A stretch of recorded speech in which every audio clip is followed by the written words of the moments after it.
A day in my life as a borikat nor as laagan nga way kwarta? Check!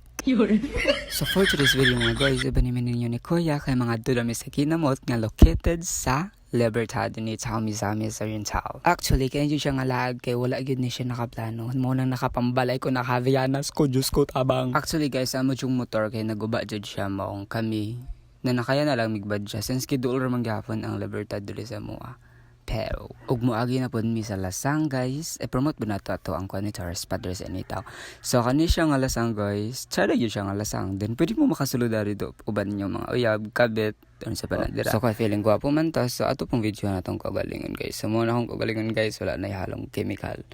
Grabe ka dagag pimples, breakout, tungod sa research, ginoo ko tabang. View, abot namin sa kinamot guys, nasa late drive to 3 guys. So kung nagbiyahe mo, pwede mo mahapit.